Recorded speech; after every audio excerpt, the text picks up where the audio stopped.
I think that being a woman has likely helped me in terms of my manner, in the way in which I conversate with people and make them feel comfortable and build credibility with them, to the extent that I've never been a believer that you come into something and you're like, oh, well, I'm the smartest one in the room, so let me tell you how to do it. I've always believed in humility and learning from the bottom, and having people teach me has empowered me to unlock my potential.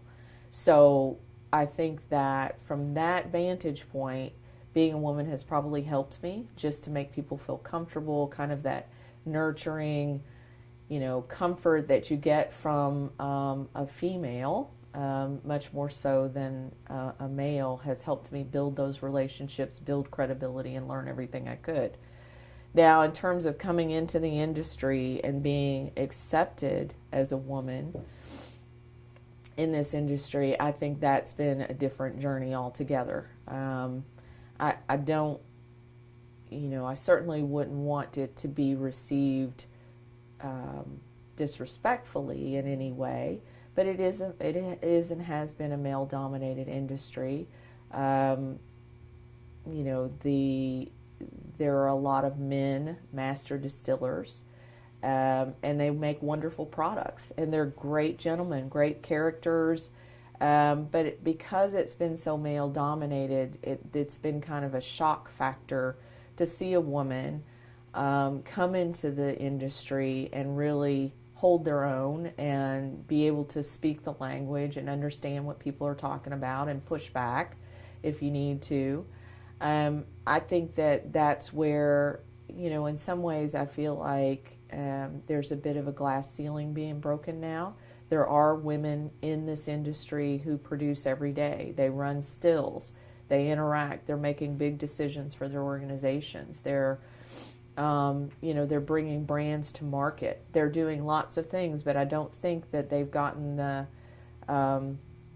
publicity, I guess, or the press that you would get from, the male master distiller persona that goes along with this industry.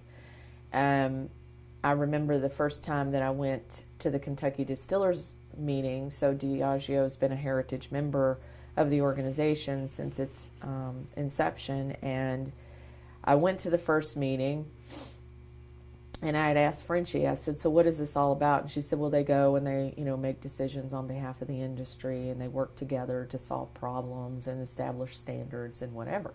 I said, okay, well, I want to go to the first meeting. And she said, well, here, I'll give you the contact. So I phoned and I said, who I am and what I represent. And I said, I would like to come and, to the meeting. And Ed said, yep, sure, come on. Well, this is the time and date. So I came to the meeting, and I will protect the gentleman's identity, but he turned around and was basically like, who are you and why are you here?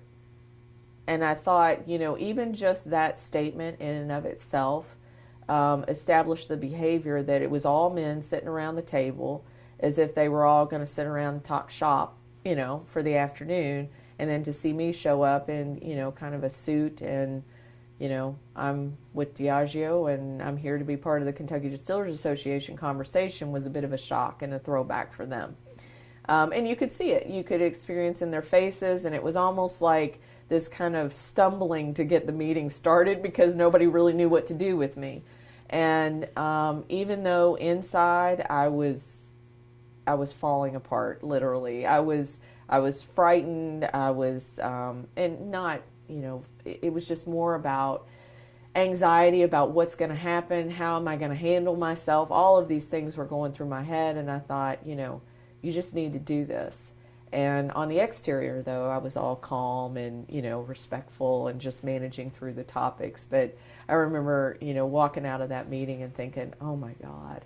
But, I think for me that was a defining moment as well.